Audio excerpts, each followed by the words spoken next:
All right, well, I think we'll kick off because we certainly don't want to finish late, because I know there's a drinks reception afterwards and no one's going to thank me or be left here 1 minute past 5, I'm sure.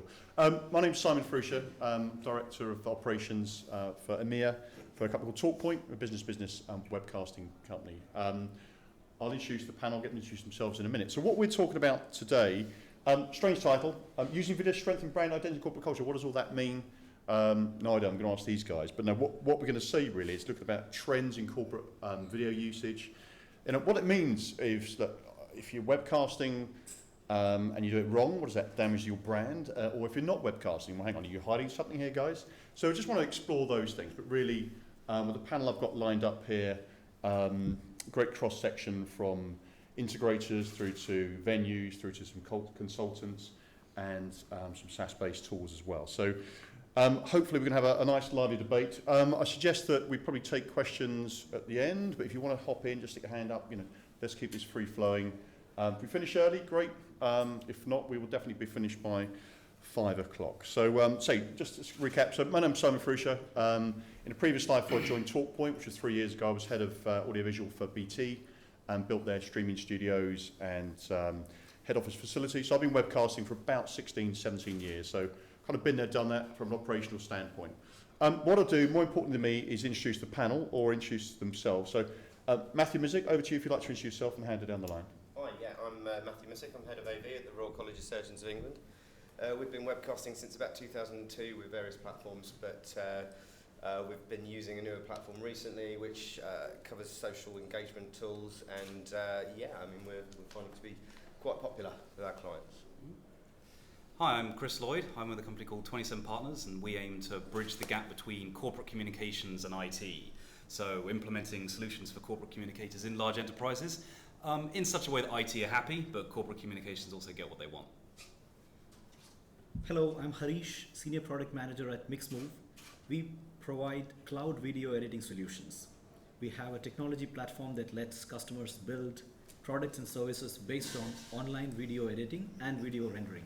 We are a French company with presence in the US and clients around the world.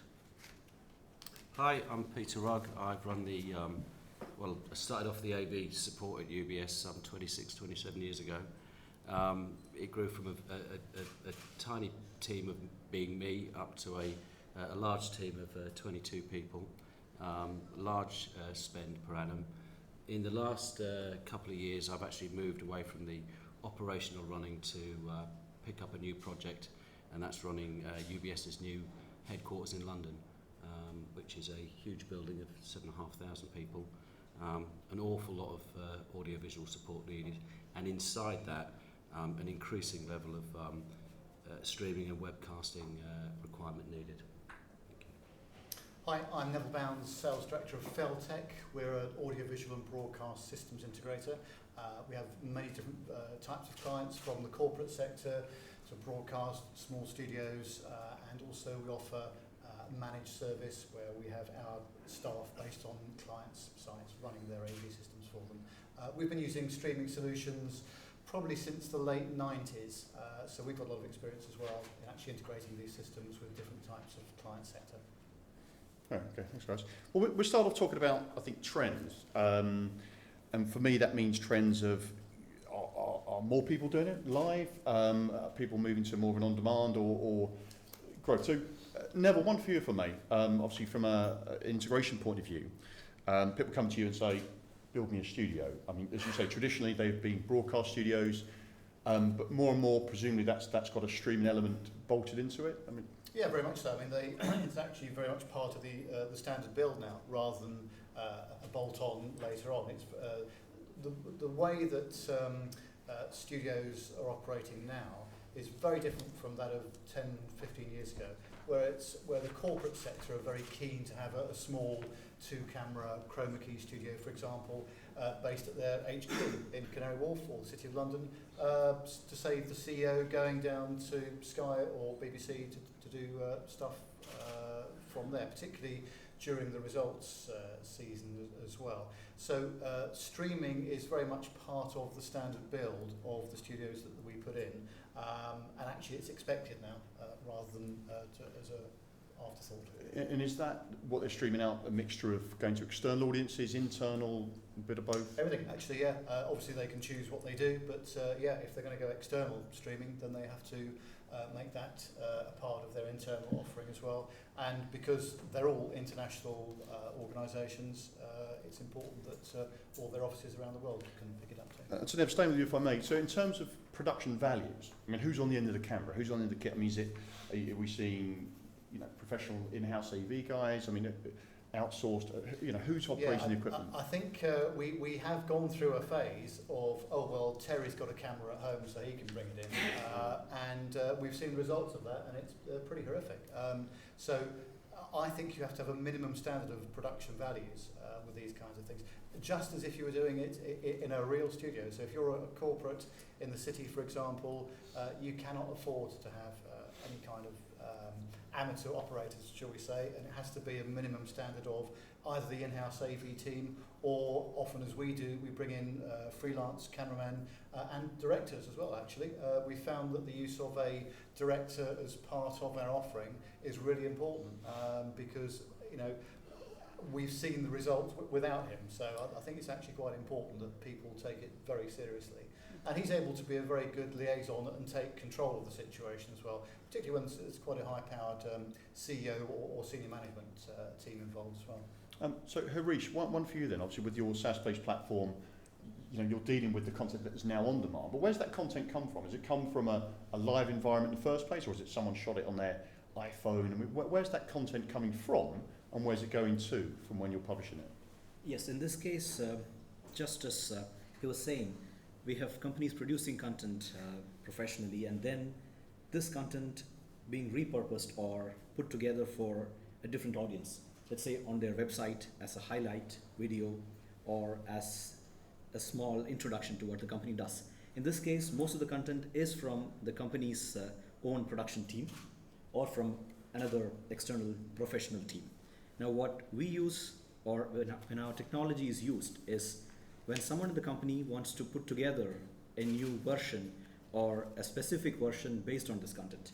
And this usually is published using an online video platform.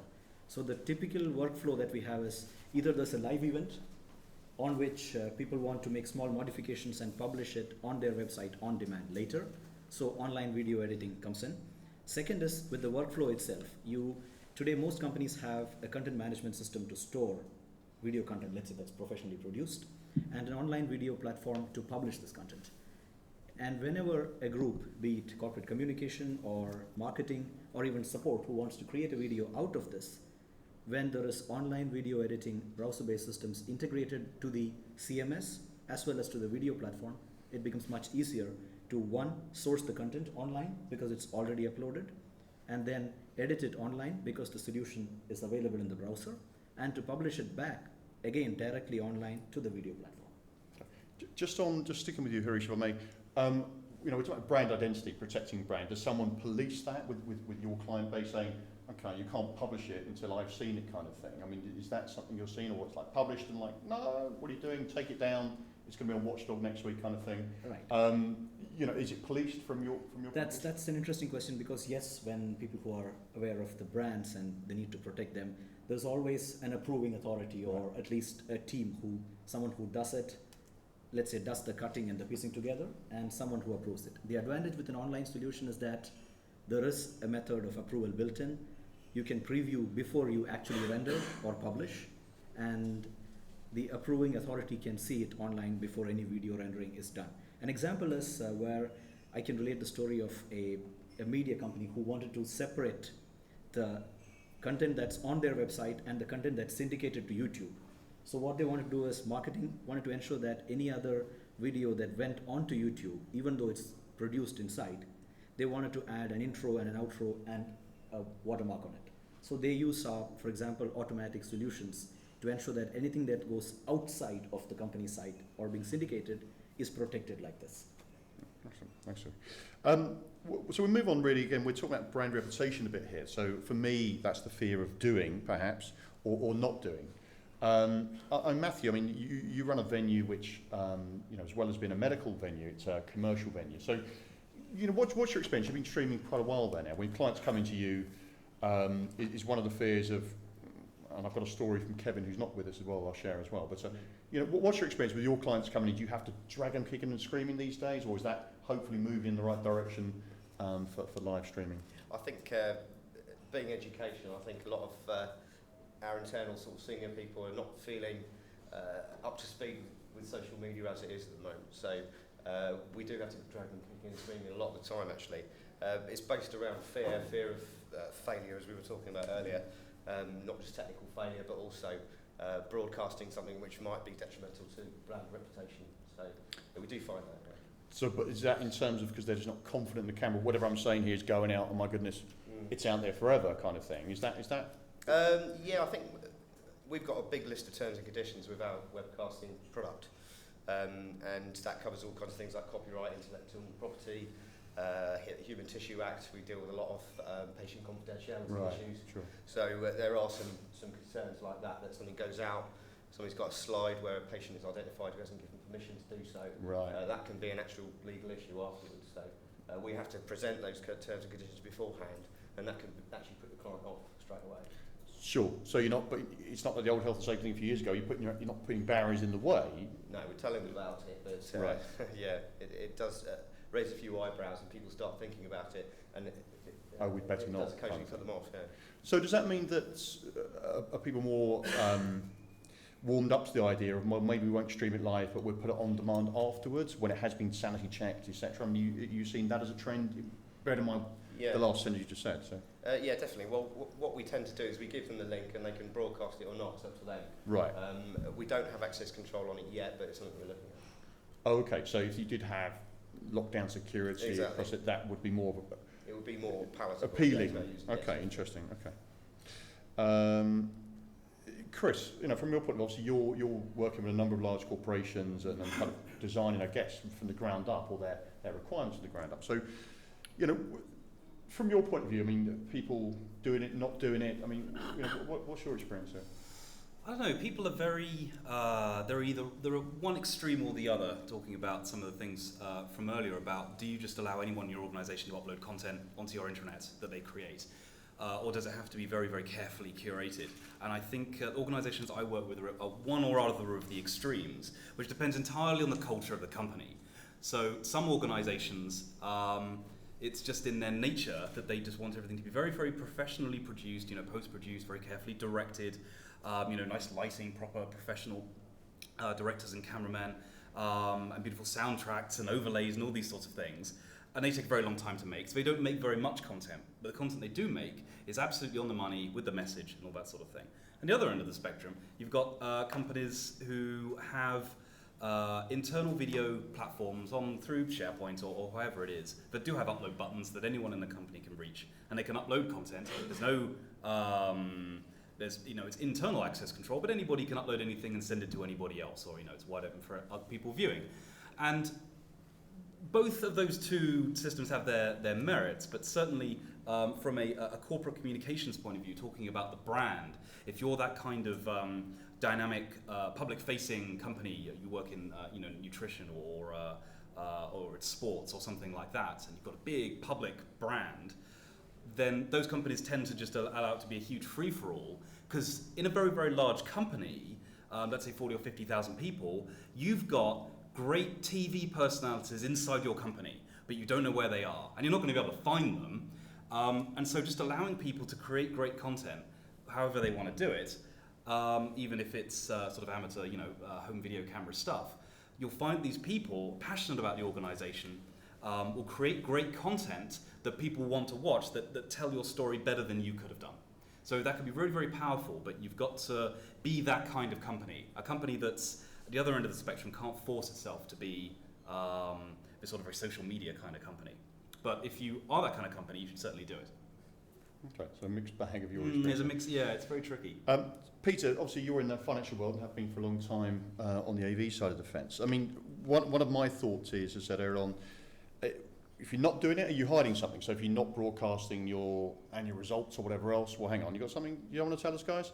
And we had if you're ready to share the chat we had earlier on about, okay, content portals, etc., i.e., you're damaging the brand by not having stuff up there, you know, against what your peers are doing. What's your thoughts on that? Yeah, I think for me, if I relate to the huge project I'm working on at the moment, I spoke with around about 32 senior business managers and administrators, and I asked, you know, what is it you like today? But more importantly, what are you grappling with today? What does a new building need to do better for you in the way of business communications? And a strong message came out was the, you know, you got on your slide there, you know, brand awareness. Brand awareness happens not just from the outside world looking in, but also, you know, at UBS there's some, you know, 70,000 plus people. That identity and how everybody feels in an organisation also matters. There's a lot of information that needs to pass around at so many different levels, and what quickly became apparent to me in putting a design together for a new building is that I need to put something in place that allows high quality cameras around the building that ingest into a high quality repository of video that can go out either live, it can go out broadcast, it can be webcast, it can go to mobile, it can be on demand afterwards, and there were so many different points of streaming needed. You know, equities morning meeting, if you're a trader and you come in a little bit late in the morning, if you've missed the morning brief, do you really know what stock to keep your eye on that morning or that day? So it's also the mechanical workings which are critical, and for my part is saying, okay, I'm putting these mechanics in place that we can ingest video and machinery that can then put it out as webcast URLs. I don't understand the technology that well on the webcasting side, but that's a key requirement coming in for the new building. And yeah, very much so. I think the content that's required for the outside eyes does need to be a polished piece of video. It will be more disciplined, I think is the word to say, as opposed to shaped, whereby the speaker will be in the auditorium. There'll be a clear structure to the presentation. There'll be proper lighting. There'll be high quality cameras, and it'll need to be streamed at a level that will be appreciated by its audience. And I think that's what we're learning. And you know, some of the most recent town halls, coming from an AV background and seeing it from the eyes of AV technicians, to be honest, all we really cared about was what happened in the auditorium or the presentation room is all that really mattered. This media recording that's happening on the side, let's hope it's okay. We'll hand a DVD or we'll store it as a file afterwards. That's completely changed. You know, the town halls we're doing now, there may be hundreds of people in the main audience, but there's growing thousands watching outside that. And we need to be more mindful of how that actually looks, and focused on this hardware and this service that it gets it right. Take it away from the hardware element of things. I mean, obviously the presenters going out suddenly, like I say, they're on TV, they're streamed out to thousands of people potentially online. So is there a trend to, it's very hard for an in-house guy to come and coach a senior, you know, executive in a bank, I'm sure, about, look, don't do that, do this. What makes a difference to presenting to a room than actually, well, I'm also going out on camera as well, guys, and actually there's more people behind that lens than there are sat in this room. So, you know, is it actively, let's call it media training, is that offered? Is that, I don't need that, is that even considered as part of the new world that you guys are putting in? I think for a piece of video that's talking about a sector, maybe, and it's quite scripted in that sense, and therefore, if you're talking about a sector or there's a piece going on to broadcast TV, but most of the video work that we're seeing is something that's happening anyway. It's an event that's happening, and therefore how that individual speaks and behaves with the audience is simply recorded.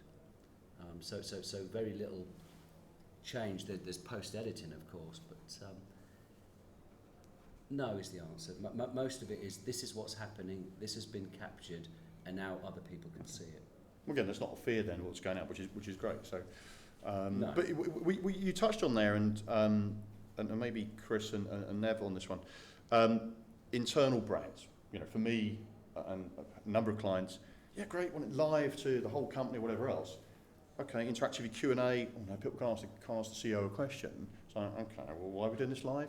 You know, but for me, that's a brand limitation or brand damage for an internal audience. I mean, Neville, well, we worked on a recent project where we had. I mean, what's your thoughts on that? I mean, how do you find out with your clients? People saying, yeah, fine, get it out there, but no, nobody can talk back to the CEO because they wouldn't be able to. Yeah, I think they're all quite risk averse, to be honest with you. They put a lot of effort into the presentations that they do, particularly if it's a quarterly results or it's a state of the nation, you know, or state of the company kind of address.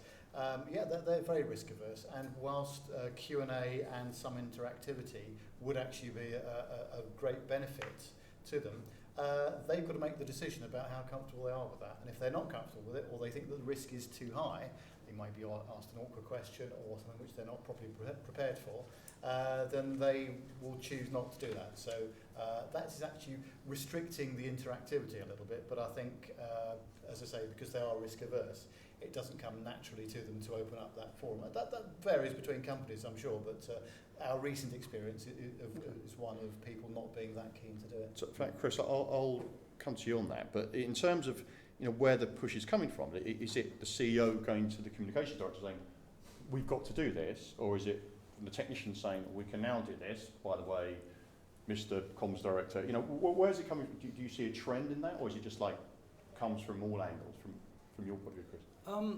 I completely agree that the CEO, for example, is very, very risk averse, because the difference between writing an email, something like that, sending it to your organisation, or you know, writing something in a newsletter or doing a town hall, is that everybody in your company is seeing you personally talking to camera.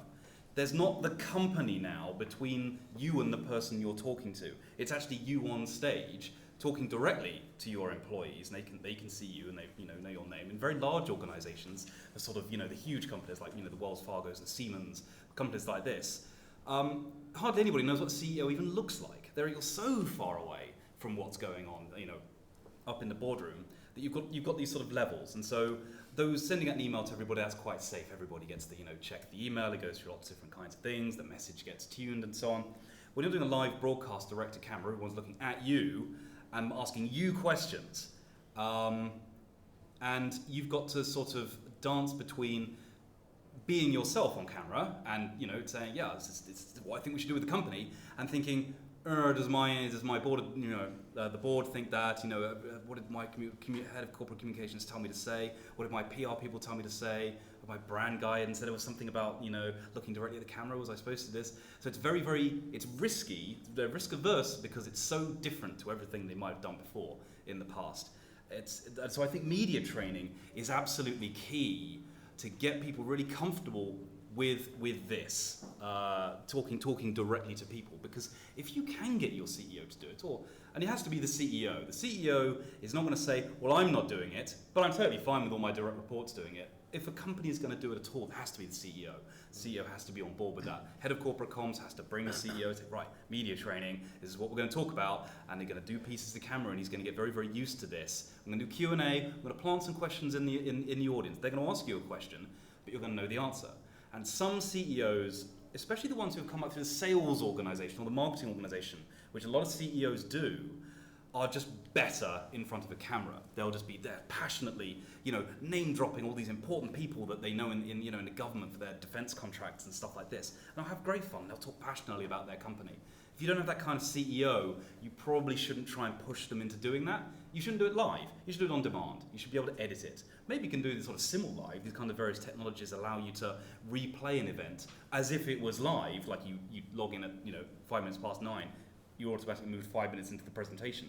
So it seems live, again, that kind of effect of live, but the CEO is back at his desk with his, having a drink, thinking, oh, crikey, that wasn't too bad. So there are different ways of getting this to happen in your organisation, but you certainly can't force the issue. You can't force the CEO to do this kind of thing live, and really nor should you, unless he's that kind of guy who's So perfectly happy. Switching to, I'm not going to dive into technical stuff, but what in terms of sources, are we seeing that it's always now? Okay, we've talked about production values, we've talked about anything else, but if we're looking to push this out across the corporate, it's not everyone's going to be in a broadcast studio.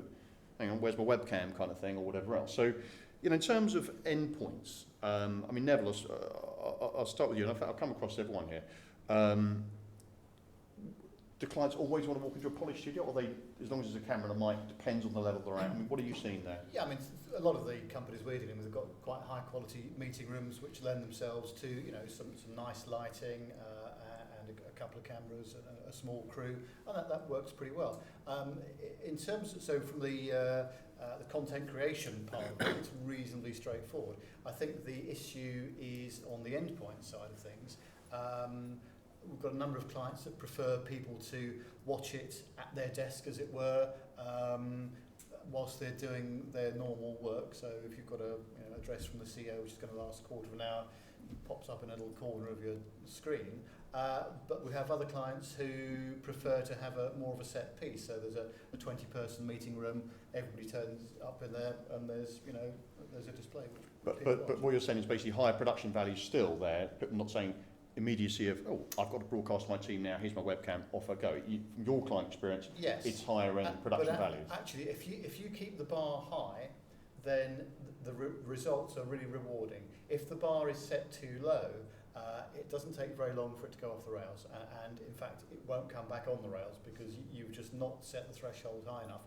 But the successes have been where people have used this perhaps on 3 or 4 occasions now, and it's gone from nice to have to not quite mission critical, but a really important part of what they want to do. So actually, if you have a success with it, they will definitely come back for more, because it's a very powerful and effective way of communicating. So Peter, obviously you've talked about the auditorium, the session that you've currently got and that you're putting in the new building, but you're enabling up most of your rooms, are you, to be able to connect? I mean, look, there's a camera, there might be a VC system, or you've got some polished end units through to, how's the trend there going? Are people wanting to do it? So I know your morning meetings, for example, I'm guessing that's not exactly a 3-camera broadcast shoot. That's like get it out there, as long as I can see the guy talking, or just at least hear them and see their slides. So, what's the thoughts there within your project you're working on? Yeah, well, it's when the requirement generally asks for, we want to have this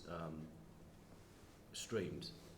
The 80-20 rule is it's about getting information out and getting it wider than it could otherwise be. So if we're talking about a town hall happening at the trading floor or in the auditorium, it's the audience in London can be 600, 700, 800 people. Well, it needs to be more than that. Globally, this department is thousands of people. Right, there's only one vehicle to do that. Let's record and stream it. Shall we do it live? Yes, we can. We'd like to do that. You asked a question earlier, Simon, in what makes this live streaming become more of a desire or more of a need, and that's peer pressure. And large organisations are having and wanting more live video. If there's an expert or a specialist speaking about a subject, just to have something written down with some charts on an external portal just isn't enough anymore. And there's a requirement that's coming about more and more, that we can see an expert speak about his specialism or her specialism, come to life, bring that subject to life, and because it's the outside world looking at it, yes, it will be recorded in a studio. Yes, there will be an auto cue. It'll be reshaped and retook a few times until it looks the polished piece that it needs to be. So it's showing that expert talking about their specialism in a nice, in a professional way, because that has to look and feel professional. If the video element doesn't look and feel professional, then there's not much credence being given to what that person is saying. So we're seeing more of that, and that's coming about through peer pressure. I'm not sure why the big organisations are choosing to use video. They just are, and that's a trend that UBS obviously is within. And then when it comes down to the internal town halls and powerful right now information, you know, when we're talking about trading information, that's just got to be real and realistic. But we're moving away from doing sort of basic cameras that can be used to get the message, to using good cameras and thinking about lighting now. Even on the trading floor, you know, we've got to get the vertical light levels right. So when the video piece goes onto the intranet and gets put out to iPads and other mobile devices, it can look coherent and clear. So interesting now. So actually, the AV element is driving the light levels design of the trading floor. Is that what you're saying? Well, what I'm saying is the will, desire, and requirement for getting video, for getting rich media is becoming more prevalent, and that's actually speccing up the AV standards. Right. So you know, streaming is actually bringing that up. So Harish, same question to you. Obviously, you're working with an on-demand platform rather than a live, but you know, you were saying most of that content that you're dealing with comes from professional production crews. But I mean, again, is that just company by company, or literally some people say, no, fine for us. I don't mind mixing and matching. I.e., that here's my kind of wobbly cam introduction to this professional video. I mean, you know, what's the kind of quality that is being output through your systems? Yes, in our case, in our recent client experience, it's whenever it comes to external communication, as most of us said, it's high production values, special teams, professional communication groups. Now, with most of our clients, especially large enterprises, recently we've seen that for internal communication, for very large enterprises, they give a lot of importance to EGC, employee generated content. Right. And when it comes to that, since most of this is only inside, there are systems they've put in place where employees can bring content, upload content. They do give some guidelines that keep it short or to X minutes and have give some commentary, etc. But when it comes to employee generated content, and I think it's because it's mostly within the organization and it adds value for sharing knowledge and experience between employees. For example, very, very large companies. So I see this difference. One is in case of internal communication, they encourage employees, most large organizations encourage employees to create content with certain basic constructs. Whereas when it goes outside, it's all polished and Sure. and we also have seen that many a time when employees upload content, like in our solution, there are people who provide them, okay, you have this video, now why don't we put some element of the company like a header or an outro, and then make it so that all the employee generated content looks at least having a same framework. So we have, let's say, the company logo coming in the beginning and with a little trailer at the end, that made available. So employees have the freedom within this limitations. That's what we see. Chris, I'll skip you if that's all right. So we kind of covered this with you, I think. But Matthew, for you, obviously when you're selling your venue commercially, I mean, presumably people say, oh no, save cost, I only want one guy at the back on the camera. And you're saying, well, hang on. No, you'll get far better experience if you've got, you know, a whatever, mixed camera. You know, how are you seeing that request from your clients? Yeah, well, most of our clients hadn't actually thought that through, really, and our product that we're offering at the moment is kind of comes in two flavours. So there's a robotic element, so we've got two robotic cameras which work with a push-to-talk system, and that's all automated. And then there's the other one where we'll have a vision mixer with camera operators and talk back to the director. And we tend to sway towards that because the production values are a lot better. You get a clean switch and so on. But it's the first thing that a client asks for you to downscale on if they want to reduce the price. So it's based on cost rather than it would be on cost. Brand values or anything else, really. Yeah, so. I think that, I mean, for us, we prefer to keep the production values high just because it's our brand on it as well. So it goes through our branded portal. So we would push for that. Fine. I mean, a story, one of the panellists who couldn't be here was Kevin McLaughlin from Royal Society of Medicine and 1 Wimpole Street. He told me the other day a great story, mentioning no names, that they came to him as a venue, said, you know, cost up for this, doing this webcast, very important, as I understand it, kind of launch or whatever to media and external analysts. He gave him the price, like, oh, that's that price too much, we'll do it ourselves. Decided to do it ourselves, which give us an internet connection, that's all we need, or can we use your fixed camera at the back? Came in at the end, apparently, time was ticking, and this company, I don't know who it was, but literally we're kind of just about got a webcam at the back of the room when they went live, and in my mind, the brand damage that was probably done, people not logging on going, what on earth is this, was probably massive. And I'm guessing a lot more than Kevin had quoted in the first place. So just a little story there. We had a very similar thing, actually. Sorry to cut you off, Simon.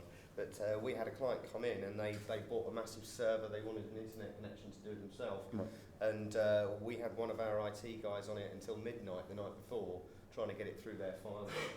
So the resource demand just for us to try and make it work for them with their system. And it didn't work in the end, so we've got them booked with us until 2015. Right. Fine. Well, yeah. Cheap is expensive, as my late father always say. What should we touch on next? Let's talk about mobile.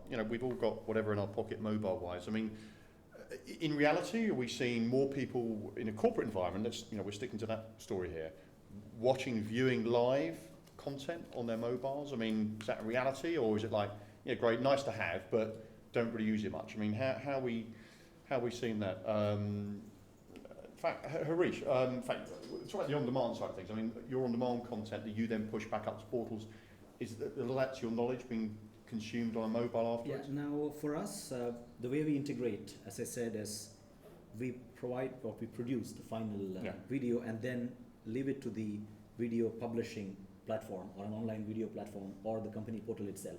So the distribution side is not something that we Okay, so you're not we take aware off. Now, who's viewing it. having said that, from working with our partners who do this kind of things, we do know that mobile is increasing.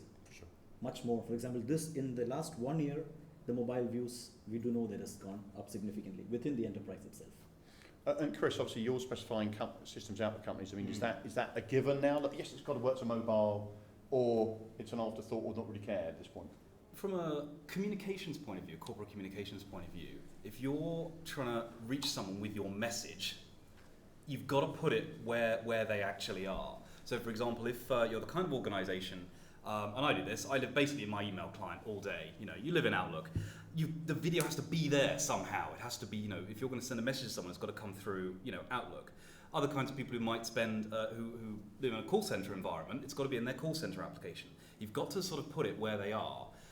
Similarly, if you're in some sort of, logistics DHL style warehouse operation, it's got to be on big screens, around in the canteens and so on and so on.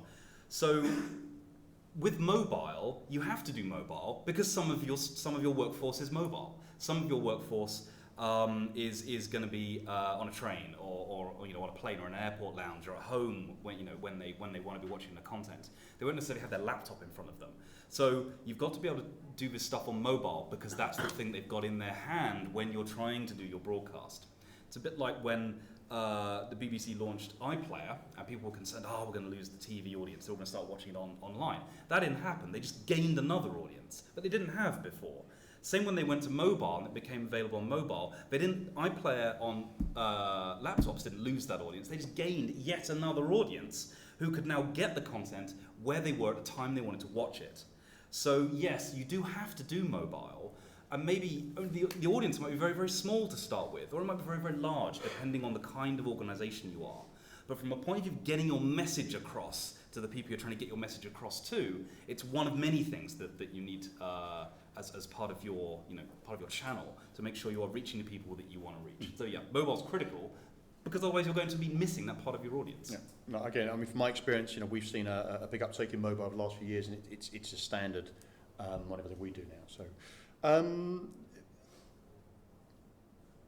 Matthew, with you, I mean, my perception, and certainly when I work with live event production companies, one thing or certainly trying to talk to venues, guys, we don't want to do this because we want bums on seats, we're going to lose our catering revenue. I mean, do you get pushback from your venue of like, okay, Matthew, don't oversell the streaming because we want people to be sat here drinking cups of coffee and playing a day delegate rate? I mean, is that a reality of pushback? I mean, I'm talking from your own internal organisation. From what, have you ever been stopped doing something because hang on, nobody's going to be here, they're all going to watch it remotely? Yeah, I mean that's another one of those fears, isn't it?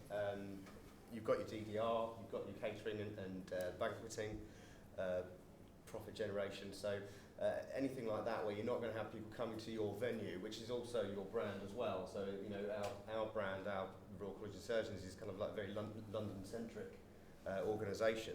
So, you know, bringing them into our venue and them having a look at the museums that are there and having a look around our venue and networking face-to-face with people rather than using social media, that's something which we want to promote.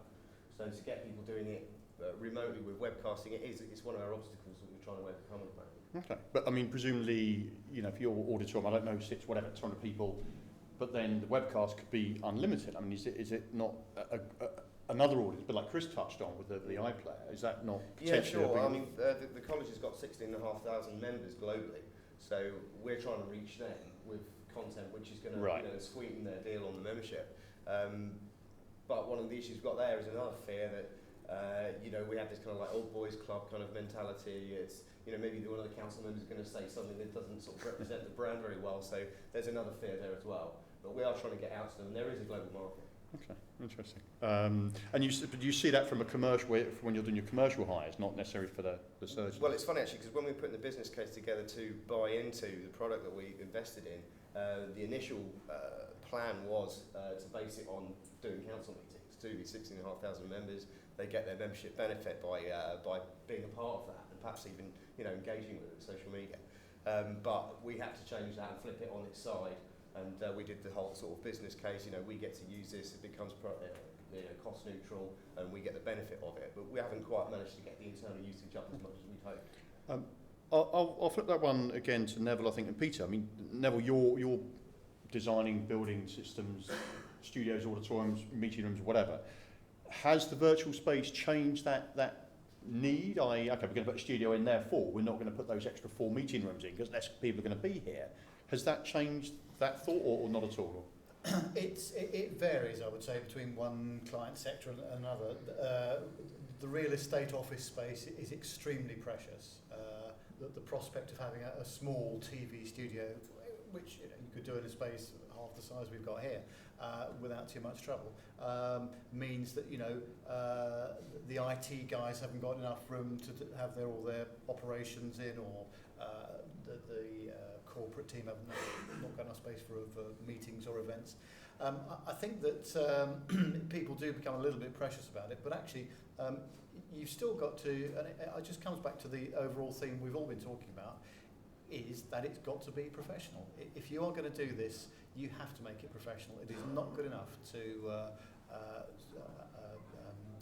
spoil the brand or compromise the brand by having a substandard experience, whether it's on mobile, whether it's on a large screen display or whatever it is. So in order to do that, you have to have a minimum standard that you're prepared to work to. And that does mean, space and equipment to do it with. Okay. And Peter, from your point of view, in terms of your brief, I mean, is it saying, okay, look, we're going to stream more to more people, say, from your auditorium, therefore we don't need to put as many seats in that auditorium now? Is that a reality or not? No, it's not a reality. The requirement for space, there's sweet spots of numbers for doing different types of conferences and events.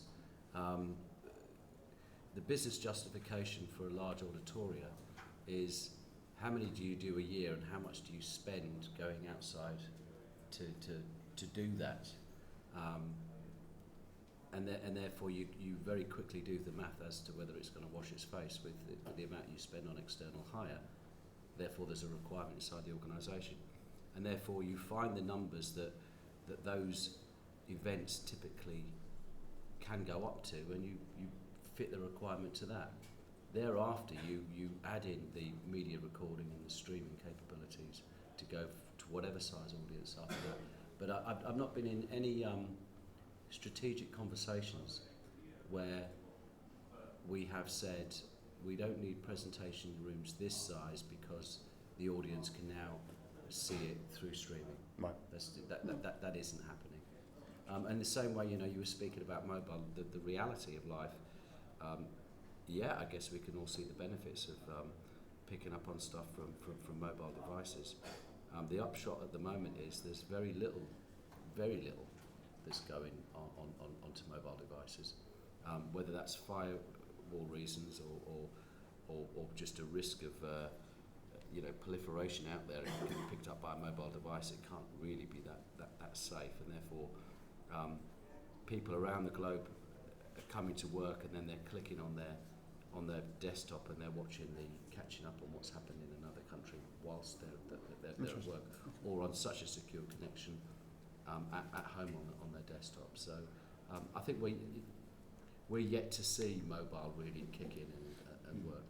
I think it's a desire and an aspiration for people to be able to catch up with video stuff. Does it happen today right now? Not particularly. Okay, interesting. Analytics, I mean, every corporate event I've ever run, suddenly the corporate comms director afterwards wants to know exactly how many people logged on, because they've got to go back and tell their CEO that this many people watched it. I mean, is analytics a big thing for your viewers? In fact, Matthew, I'll talk with you. I mean, in terms of people who use your system, is that a big thing, or they don't really care as long as it worked and they don't care if one person watches all 500, or they want the granular detail of how long people stayed on for? I mean, yeah, I mean, our system is a little bit limited with statistics at the moment, but the statistic that we did get, which is live viewers and number of archive views, we also get like the Webalizer stats as well, but the basic stats, it was very surprising because we ran an event, an education event, and just the basic stats that we had, it facilitated a massive policy shift actually in education, and they've taken it up since then because they were surprised at so many people watching it. No. They didn't expect that many. Interesting. And in fact, on that, let me touch on, is it used within your world for CPD?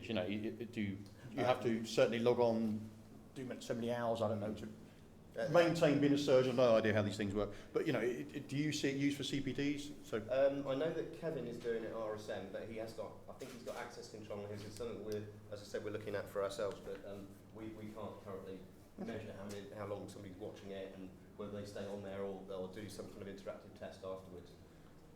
So, in fact, Chris, back to you if I may. CPD, so continuous professional development, i.e. testing, learning, is that what people are asking for you to build that into systems? There are many sort of different angles. A lot of you come in and people want to understand what is the ROI of us doing this, and that can be very, very difficult. If it's CEO messaging, it's very, very difficult to sort of prove ROI with these kinds of things. So things like you just described training and stuff. Oh yeah, we should do training because that's gonna, then people can learn when they want to learn stuff, and they don't have to all get together in meeting rooms. They'll be taken off the road if they're field service engineers. All these sorts of things. So you can get to prove ROI with that. So yes, people do ask for that because it helps them build that business case internally to actually do the thing they actually want to do, which is maybe things like CEO presentations and that sort of thing. So yeah, people are asking for that, and the backbone of that is of course analytics. Right. The backbone of corporate communications is also reporting and measurement. You need to know that people received your message. So yeah, everybody does want analytics. In fact, I think a lot of people assume that they're going to get that. They do expect analytics. So Harish, with your platform, because people host on other platforms, I guess you don't provide analytics from what you do because it's hosted elsewhere. Is that now, correct? For us, basic analytics, yes, in the sense of how much content was created, because we are essentially a content creation platform or content modification platform, so to say. So in terms of how many videos were created or how much content was published to other platforms, that way, yes. Now, the analytics that you're talking about is mostly, I guess, the eyeballs, how many views, and at what point someone dropped off. That, let's say, happily for us, is not a problem we have to solve because they will be solved by the video platforms publishing them. Guys, we've got just over 10 minutes to go. From the floor, any questions, any burning questions you want to jump in and ask? Or Dom? I was to ask a question. Increasingly, see corporates using Google Hangouts and Skype and a variety of kind of more B2C platforms for corporate communications and so on.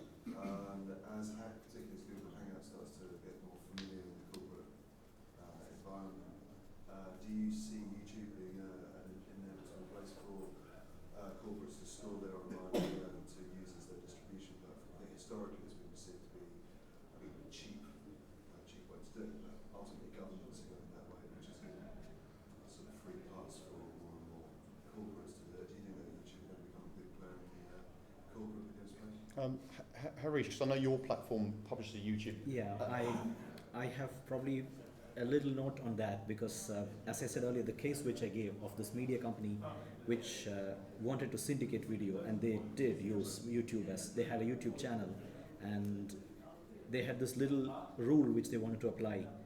All right, we produce videos professional and it's all there with on our side and our partner side. But when we syndicate it outside of the, let's say, the trusted network onto YouTube, we make sure that it has a certain packaging.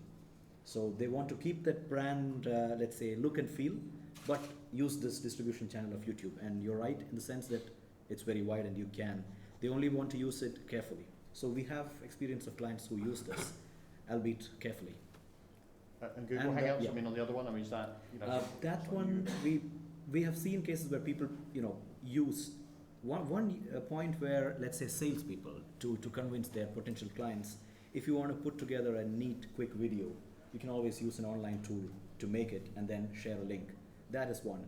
The other thing is YouTube and the new industry of, let's say, online video and platforms have allowed, and that's one thing I wanted to add earlier, a lot of the largest adopters of this technology are small and medium enterprises. Earlier, this was mostly for very big companies, but now we see that a lot more companies are in the online video space thanks to YouTube and a lot of the other syndication options. Yes. Guys, any of you want to chip in on this as well? You know, where content's ending up? I'm guessing, Peter, I know you'll probably answer, but, Chris, you got a view on this? I think particularly talking about brand, people don't want to mix their brand with Google's brand or YouTube's brand, which is kind of the same organization. They don't want any kind of brand dilution there, unless they're trying to, unless they are a consumer-facing company doing consumer-facing content, and they do want to be associated with what's cool. And so you have this whole Twitter sort of LinkedIn kind of YouTube mentality about this particular content.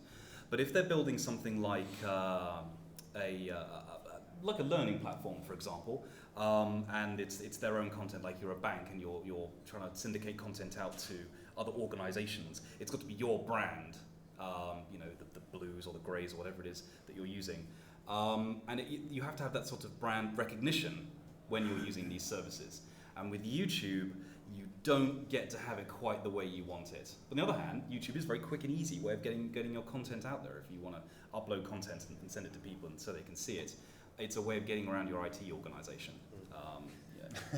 If that's your aim. I'm not going to start. That was one, because I'm not going to go down that route. We'll be here for hours. Guys, any more questions from the floor before we start wrapping things up? Simon, I just wanted to add, I went to see someone from Cabinet Office about 2 weeks ago to talk to them about online video, and they said our UK government policy is only to use YouTube because it's free. Right. And as a taxpayer, I'm really pleased. As an online video provider, I'm not so chuffed about it. But they said if it's good enough for the Queen, because Buckingham Palace is on YouTube, it's good enough for the Queen. No, absolutely very interesting. I mean, just my angle on that, certainly when I was at BT, so we started using YouTube, I don't know, 6-7 years ago when I was there, and at first we was like, well, you can't, we found stuff on YouTube, but what's this doing up there, who's put it up there? And then it was like, no, hang on, but like I say, it was channel, like, just moderate it, guys, okay, certain channels, absolutely, other stuff, no way, but yeah, no, interesting one about, the Crown's thing up there, well, interesting comparison. So, guys, before we wrap up, anything else we want to chuck in here from the panel here, so? No? Okay. I'd say, my recommendation would be to, if you're in a sort of enterprise space, is that, and you're not doing anything with video now, is that you should start doing something with video. Not just because, we all sell things to do with video, but in terms that you shouldn't, for example, try and find, one vendor that you're going to go to, the Accentures of the world or whatever, or IBMs, and say, we want to build this huge, video thing. It must do everything for the next 10 years. It's too big and complicated to try and attack in that way. You should start by doing something. You should start by recording, some content and putting it on your intranet. And you should start by, finding a less used room in some part of your offices somewhere and put a camera in a backdrop and, and some nice lighting and microphones. I think you will be surprised, well, maybe you won't be surprised, at the pent-up demand for these services in your organization that nobody was releasing. And as soon as you put these little bits, around the organization, you'll find you get calls from all over the company. It's like, oh, can we use your studio? We want to record this thing, or oh, we're about to submit an RFP to build a bridge for something like this, and we'd quite like to do a little 30-second video message from the CEO just to go along with that. And suddenly all this stuff will come out of the woodwork. But if you try and approach it in this big bang mentality, then nothing really will get done, because video isn't really like anything else in your organisation that you might try and work with. Okay. One last word, I think, from me. We talked about the social integration, but we were really talking about YouTube there. Simple yes, no's. I mean, Neville, your clients, they ever say, yes, I want this also to integrate into my webcast, Facebook or Twitter or whatever else? I mean, yes or no? Have you seen that? It's becoming more of a thing, I would say. If you'd asked me 2 years ago, I would say there was very little appetite for it. I think that's definitely changed now. That is definitely becoming more and more of a requirement. Peter, any views on that? Quick answer, no. UBS builds its own internal social network site, which is heavily used around the organisation, and that's how it likes to communicate amongst it. Yeah, I'm guessing some of that's probably regulatory stuff, actually, from your point of view. Harish, I mean, I know your stuff sits on the platforms, but are your clients, to your knowledge, integrating in links to Facebook and Twitter and anything else, or whatever other social media within? Yes, we do have the solution, and a lot of our clients in our experience use it. Now, of course, as I said, the SMEs tend to use it more. Now, one little point that I can add is that government clients and large telecoms and others, sometimes they say, the cloud is all fine, but I want to store the media that I have in our own data center. We want to have the solution on-premise. So sometimes there are people who are very strict about, we do provide an on-premise solution, of course, but this thing is something which is important to a lot of clients. Sharing is fine as long as we know what they're going to share, and as long as the stuff goes out from our own centers. That's one thing which people keep in mind. Okay. I'll pull it back in from there for the sake of time. I don't want to hold anyone from the reception drinks. Well, I mean, very interesting, guys. Thanks very much. I think we saw some good trends there of where corporate, in reality, of certainly from the experiences here, where things are going. In a good sense, I think, from an industry point of view, from what I'm hearing here, and how people are very protective, clearly, of their brands, about where they're putting that content, what kind of content they're putting up there. So really interesting stuff. So firstly, well, thanks very much. So Neville, Peter, Harish, Chris, and Matthew, and from myself, grab us outside for a drink, and thanks so much for listening. Thank you.